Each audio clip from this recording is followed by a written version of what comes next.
وقت متأخر للخروج. من أنت؟ وما شأنك وخروجك؟ فلتقل صديق يحذر من مخاطر الطريق. صوتك غريب ولا أعرف صاحبه حتى تظن أنك صديقي، ولا يعنيني تحذيرك. رجل أعمى مثلك لابد أن يبقى في بيته، أو فلتجعلني دليلك في طريق كهذا. نعم أعمى، لكنني لا أخاف شيئا يا صاحب الصوت البغيض. يا لعنادك يا ابن أم مكتوم، فوجهتك لا تستحق كل هذا التعب. إذا كان هناك من أخبرك باسمي فلا بد أن تعرف أيضا أن عبد الله لا يعنيه عناء ولا يعيقه ظلام يخيفكم يا أصحاب العيون المبصرة والقلوب المظلمة.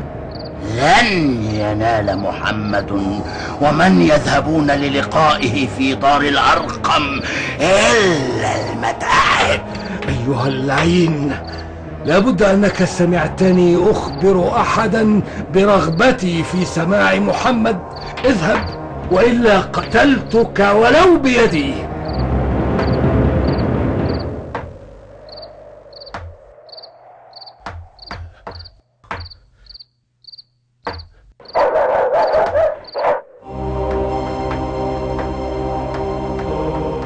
هذا صوت رسول الله، لكن ما لي أسمع أنفاس الجالسين ثقيلة تزفر بضيق كأنهم ليسوا من المسلمين.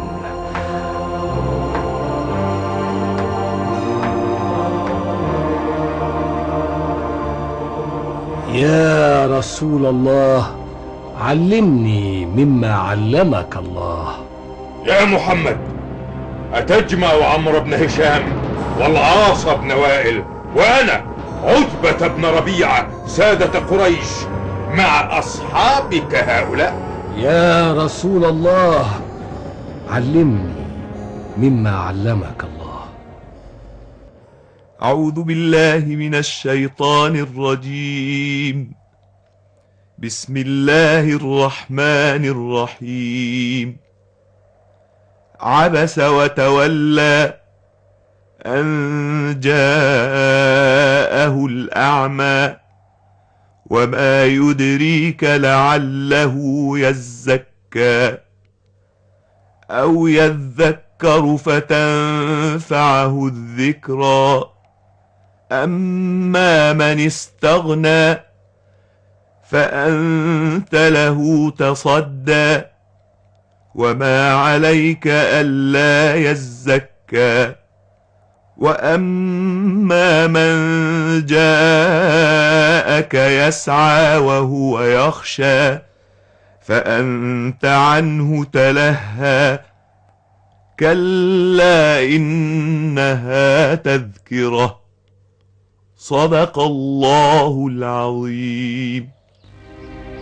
وبعد أن نزلت هذه الآيات ما من مرة أذهب فيها للنبي إلا وقال فرحا: مرحبا بمن عاتبني فيه ربي. خذنا إلى محمد، نريد أن نسمع منه.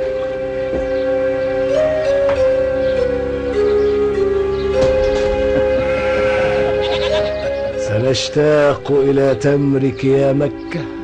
وهل نويت اللحاق بمن ذهبوا ليثرب؟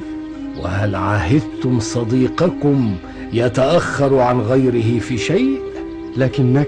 لكنك يا صاحبي، قالها ربي في كتابه: أعمى فلا تخجل، المهم أن قلبي يرى ما لا ترونه. إذن عزمت على الهجرة. سأثبت أني عند حسن ظن ربي ورسوله بي. عبد الله بن أم مكتوم دائما في طاعة الله ورسوله.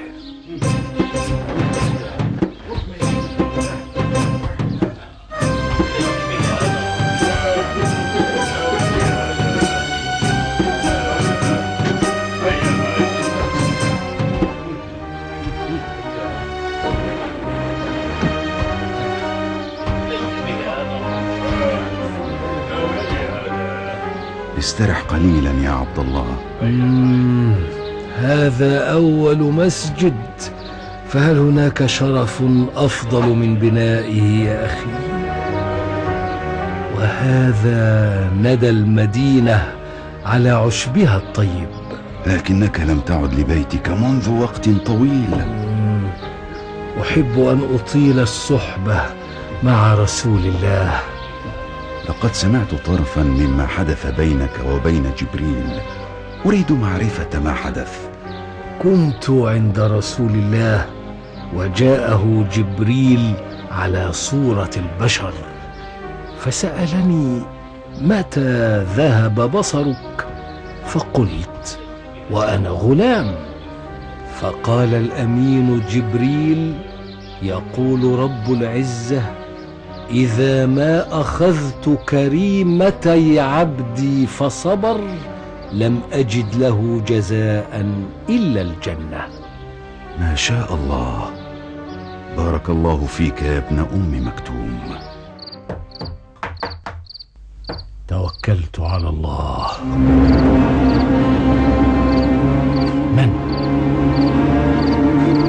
غريبة وجائعة. مرحبا يا أختاه.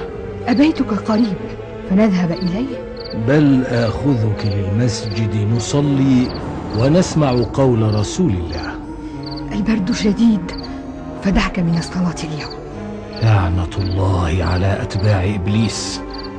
أترك الصلاة وأذهب معك يا أين أنت؟ أعوذ بالله من همزات الشياطين.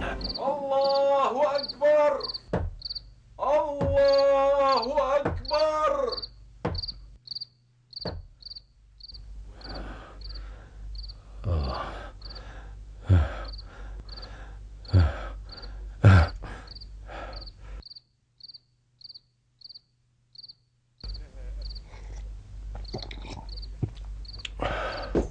نزلت الآية بتفضيل المجاهدين بأموالهم على القاعدين. أهناك من يتفوق علي في العبادة أو العمل؟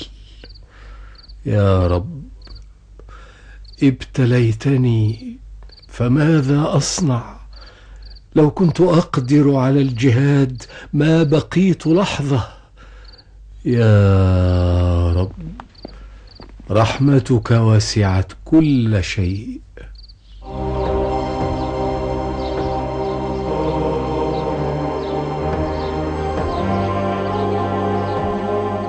إذن فما رواه عبد الله بن عباس كان حقا. نعم، كنت أشكو لرسول الله بأنني رجل ضرير ولا أقدر على الجهاد، فهل لي رخصة إن قعدت؟ فقال رسول الله عليه الصلاة والسلام: ما أمرت بشأنك في شيء، وما أدري هل يكون لك وأصحابك من رخصة. فقلت: اللهم إني أنشدك بصري. فنزلت الآية الكريمة: أعوذ بالله من الشيطان الرجيم.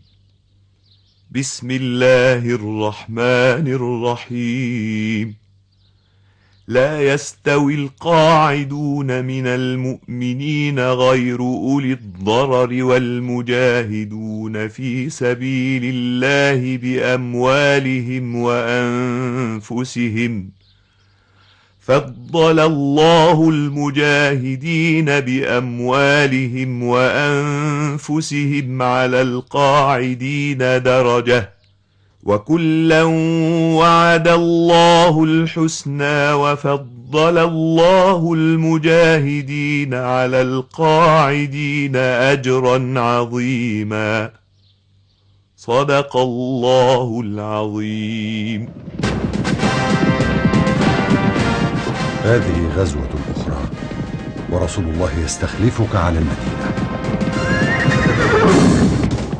والله كنت أحب أن أجاهد مع رسول الله، لكن الحمد لله على كل شيء. الله أكبر الله أكبر، لا إله إلا الله.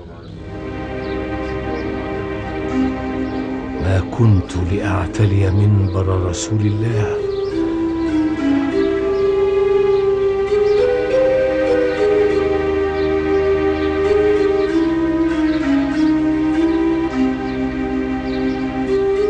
الحمد لله والصلاة والسلام على رسول الله. أما بعد، فيا أحباب المصطفى، قد خرج إخواننا للجهاد في سبيل الله.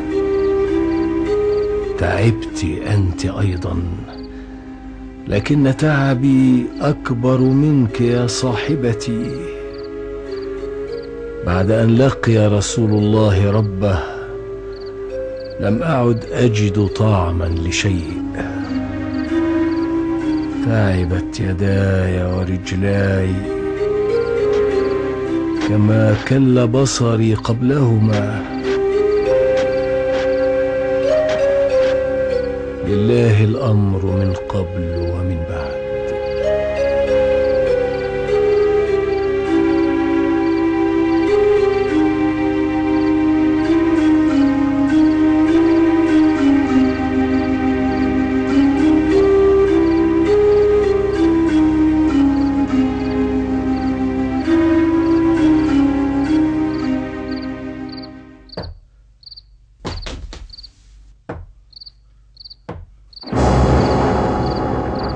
تتعب يا ابن أم مكتوم؟ من أنت يا أخي؟ يا رجل، عد لبيتك، لقد مات محمد، فعلى من تنادي قبل إقامة الصلاة؟ يرحم الله رسوله ونبيه، لكن الصديق قال: إن الله حي لا يموت. يا رجل أنت أعمى، لا حرج عليك، فلماذا تخرج في جوف الليل هكذا؟ لأنني أحب الله أكثر مما أحب الدنيا، وما دمت أتنفس فمرحبا بطاعة الله وسنة نبيه.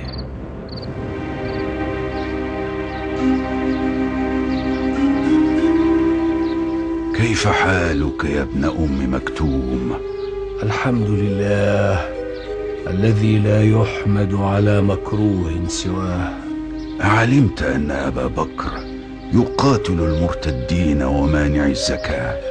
نعم الخليفة ونعم صحبة رسول الله، كم أتمنى الذهاب معهم. يا رجل، أعطاك الله رخصة أولي الضرر في شبابك، أتتركها في شيخوختك؟ نعم، لكنني أخاف أن أموت دون أن أشهد جهادا للمسلمين كما شهدت كل مشاهدهم مع رسول الله.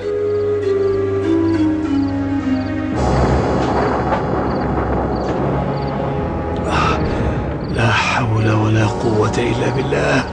يا عبد الله، مات أبو بكر. لا حول ولا قوة إلا بالله. الدوام لله، يرحمه الله. لكن ماذا تريد وكيف دخلت؟ جئت لأخبرك ووجدت بابك مفتوحا. يبدو أنني كنت مستغرقا في النوم حين فتح الباب.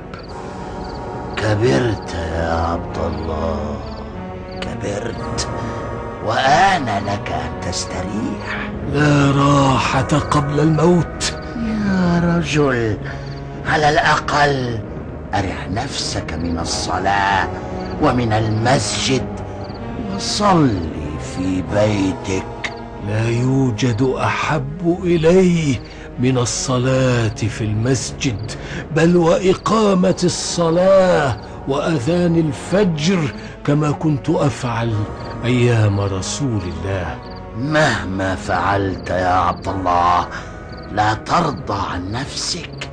يبدو أنك تحب عذاب النفس. لا والله، بل أحب من الدنيا ما يحبه الناس جميعا، لكن اعلم أنني وأنا العبد الضعيف الفقير قد عاتب الله نبيه من أجلي، ونزلت بعد شكواي لرسول الله رخصة أولي الضرر. ألا يستحق ذلك الشرف أن أتعب من أجله؟ أتعبتني يا رجل. أتريد الراحة يا عدو الله؟ توقف عن محاولاتك معي فلن تفلح أبدا، وسيحفظني الله من غوايتك. عرفتني إذن يا عبد الله. ابن أم مكتوم لا ينسى صوتا ولا يترك بابه وينام، والأهم أن قلبه المؤمن لا يكذب عليه أبدا. عافاك الله يا عبد الله.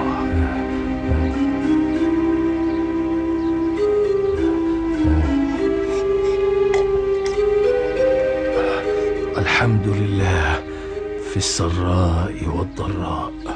أتذكر يوم خرجت خلفنا ونحن في طريقنا للجهاد، لكن بعضنا أعادوك؟ الحمد لله، لقد تحققت رغبتي وحدث ما حلمت به دائما، فحضرت غزوة للمسلمين قبل لقاء الأحبة. لا حول ولا قوة إلا بالله. طال شوقنا للأحبة. الحمد لله